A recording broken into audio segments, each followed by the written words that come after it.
मृत्यु के पश्चात प्राणी को धर्मराज के दरबार में ले जाया जाता है।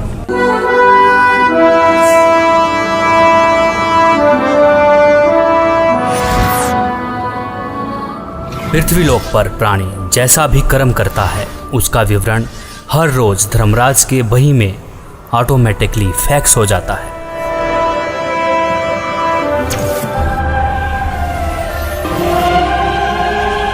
जहां धर्मराज हर प्राणी का लेखा जोखा करते हैं। इसीलिए धर्मराज को 21 ब्रह्मांड का न्यायाधीश भी कहा जाता है। जीवात्मा को पेश किया जाए।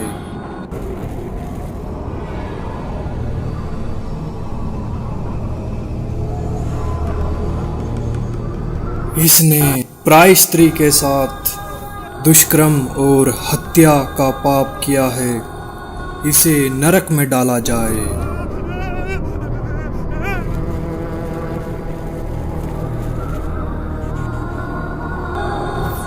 जो भ्रष्टाचार, चोरी, मदिरापान, नशा आदि करते थे,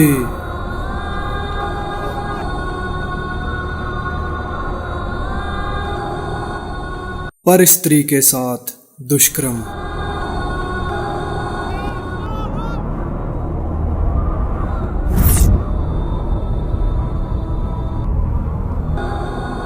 पर पुरुष के साथ नाजायज संबंध और धोखाधड़ी।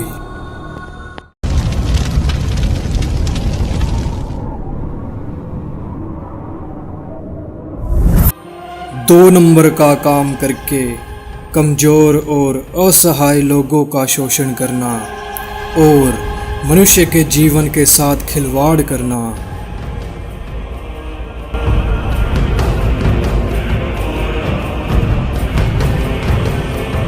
शास्त्र अनुकूल भक्ति न करके शास्त्र के विरुद्ध भक्ति करते रहे। कोई तत्वदर्शी संत को गुरु न बनाया।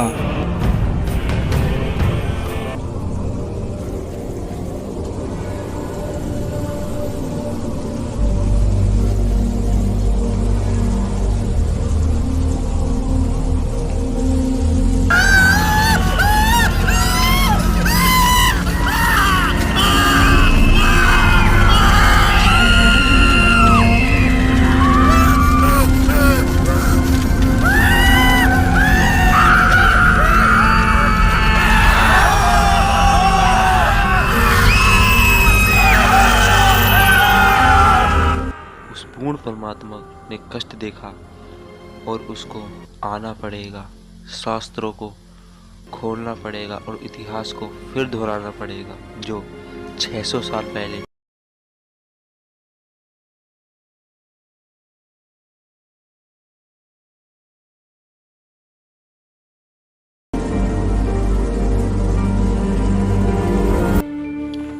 सबकी मदद करने वाला, सतभक्ति की सही राह बताने वाला,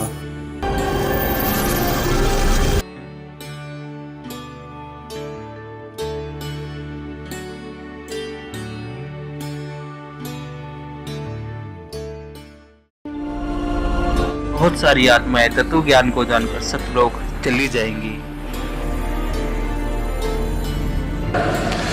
तेरे कोटी में झांकी सुरता तो ये पति बुलावे है। इस मोह ममता के जाल में तने काल फसावे है। अपने पति को भूल बावड़ी बैठी आराम संगर के। काम क्रोध मोह लोभ मस्करे रिये जारा के। अपने पति को भूल बावड़ी बैठी आराम संगर के। काम क्रोध मोह लोभ मस्करे रहिए जारा ते डर के। मात पिता संतान संपत्ति में तू तो उलझ गई घर के। मिलना चाहे पति अपने ते बांधे कफन सिर के। उस पूर्ण परमात्मा की भक्ति करने के पश्चात यह आत्मा उस जगह चली जाएगी जहाँ की हर वस्तु कभी खराब नहीं हो सकती और वहाँ पर हमेशा कभी बुढ़ापा कभी नहीं आता, हमेशा युवा शरीर रहता है।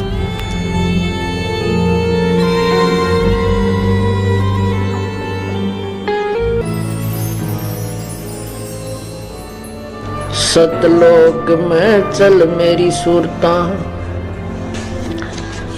हिम्मत ना लावे देरी, सच कहूँ ना झूठ रती भरी, बात मान ले मेरी। सतलोक में चल मेरी सुरता, हिम्मत ना लावे देरी, सच कहूँ ना झूठ रती भरी, तू बात मान ले मेरी। कहते हैं मन मान सरोवर नाण रे, जल के जंतु रे जल माही, आठों बखत बिहान रे, आठों बखत बिहान रे। मन मान सरोवर नाण रे, जल के जंतु रे जल माही, आठों बखत बिहान रे। कि भाई मन नो कहे मान सरोवर नहाया करे। ऊपर जो सरोवर है सतलोक की तरफ चलते हैं ना, इस मृत मंडल में भी 21 ब्रह्मांड के अंदर भी मान सरोवर है, इनसे ऊपर सतलोक में भी मान सरोवर है। कहते हैं मन मान सरोवर नाण रे, जल के जंतु रे जल माही, आठों। सतलोक जहाँ पे सत्य पुरुष साकार रूप में है, जो कि इस समय संत रामपाल जी महाराज के रूप में धरती पर अवतार लेके आ चुके हैं, जो कि हमें शास्त्रों के अनुसार भक्ति खोल के बता रहे हैं, शास्त्रों में उंगली रख के बता रहे हैं। जब ये शरीर छोड़कर जाता है तो परमात्मा के दरबार में जब इससे अकाउंट लिया जाता है तो ये क्या कहता है, भगवान मेरे को पता नहीं लगा, मुझे ज्ञान नहीं हुआ कि मुझे क्या करना चाहिए था, भक्ति करनी चाहिए थी या नहीं थी। तो परमात्मा उलाहने में नहीं रहते, परमात्मा ये भी कसर नहीं छोड़ते। प्रत्येक गांव में, प्रत्येक नगर में, पूरी पृथ्वी पर कोई भी प्राणी ऐसा नहीं जो इस बात से अपरिचित हो भगवान की भक्ति करनी चाहिए, परमात्मा ने याद करो। यानी किसी ना किसी के मुख से उसने अवश्य कहा है भगवान की भक्ति करनी चाहिए, परमात्मा ने याद करवाई। कोई गलती करता है, पाप कर रहा है, भाई भगवान से डर, मालिक ने याद करे। यानी इस तरह की प्रेरणा प्रत्येक प्राणी तक मालिक ने पहुंचा रखी होती है। फिर दूसरा ये होता है, जैसे आप जी गए हुए हो, आप प्रत्येक भाई को, बहन को, मित्र को, सहेली को, कोई रिलेटिव है, संबंधी, उनसे अवश्य ये चर्चा करते हो कि भगवान की भक्ति करो और भक्ति का मार्ग ये है, वो भक्ति का साधना ठीक नहीं है। तो भले ही वो नहीं मान रहे हैं तो उनका दुर्भाग्य है। जब वो सच्चे दरबार में जाकर खड़े होंगे उनका कोई पुण्य उनके साथ होगा नहीं, क्योंकि भक्ति शास्त्र विरुद्ध है। गीता जी अध्याय नंबर 16 के श्लोक नंबर 23 में कहा कि अर्जुन, शास्त्र विधि को त्याग कर जो मनमाना आचरण करते हैं, मनमाने आचरण का अर्थ है जो अपनी मर्जी से लोक वेद के आधार पर, सुनी सुनाई कथाओं के आधार पर, ज्ञान के आधार से पूजाएं करते हैं, वो मनमाना आचरण कहलाता है, जो वेदों और गीता में वर्णित नहीं है।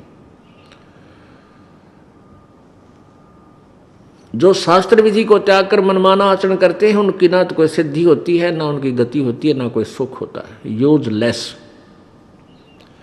तो जो साधना आप कर रहे थे वो तो उनके पास साथ भक्ति धन हुआ नहीं और पापों की गठड़ी बंध गई पूरी। पाप बहुत इकट्ठे कर लिए, क्योंकि पाप तो दिन में बिना गिनती के होते हैं और पुण्य करने के लिए विशेष व्यवस्था करनी पड़ती है, गुरु बनाना पड़े। फिर जैसे गुरु जी बताओ वैसे साधना, पूर्ण गुरु, नकली गुरुओं से पूजा नहीं, ना उनकी कोई द्वारा बताएगी साधना से लाभ होने वाला। तो ऐसे पूरा गुरु मिले, फिर आप सच्ची लगन से, सच्चे तरीके से लगे, तब पुण्य बने।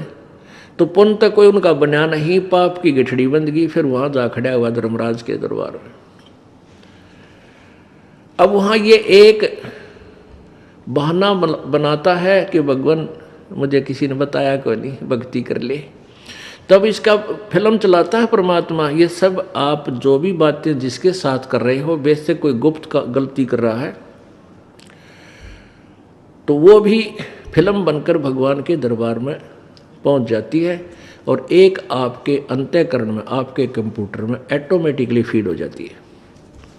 तो जब ये वहाँ खड़ा होकर ये झूठ बोलता है, बहाना बनाता है, तो परमात्मा इसके कंप्यूटर से जो वहाँ भगवान के दरबार में इसके नंबर का है ऑन कर देता है कि ले देख, ये भक्त तुझे क्या कह रहा है, ये बहन तुझे क्या कह रही है कि भक्ति कर ले, तू क्या कह रहा है, फिर देखेंगे किसने देखा है। ईब के भक्ति करने का टाइम से बुढ़ा होकर भक्ति करूँगा, और भक्ति तने करी नहीं, बकवाद करता रहा।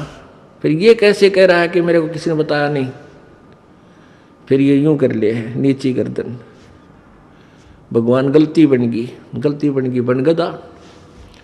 अब गलती की सजा दूं मैं, मेरे पास और कोई विकल्प नहीं। जिसी तू करेगा वैसा फल दे दूंगा।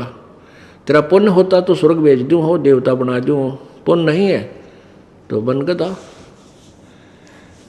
फिर ये कहता माफ करो भगवान, माफ करो परमात्मा। फिर धर्मराज कहता है जब तुझे मनुष्य शरीर कभी प्राप्त हो तब तू भक्ति करना भाई, अब कुछ नहीं बना, जाइए। तो जब ये माँ के गर्भ में वहाँ से जब ये मानव शरीर प्राप्त करके चलता है, वहाँ के जो देव पुरुष हैं वो भी कहते हैं इस आत्मा को कि भाई तेरा दाव लग गया, और ये मनुष्य शरीर बार बार नहीं मिलता, पूरे संत की तलाश करिए। देवता भी पछता रहे हैं कि हमने तो गलती कर दी, हमें भी संत पूरा नहीं मिला, हमारी भी जन्म मृत्यु होगी, और कभी मनुष्य शरीर मिलेगा तो पूरे संत ने ढूंढांगे भाई। इन अधूरे संतों के आधार पर हमने भक्ति कर ली, हम पार नहीं हो पाए, हम फिर जन्म मृत्यु में। तो आने वाले मानव शरीर प्राप्त करने वाले को प्रत्येक ने एक सलाह देते हैं कि तेरा दाव लग गया भाई, भक्ति करिए, बकवाद मत करना। तो वहाँ तो ये बिल्कुल पक्का होका हुआ है, माँ के गर्भ तक इसको याद रहता है। बाहर आते ही फिर ये 3 गुणों के प्रभाव से ये भूल जाता है।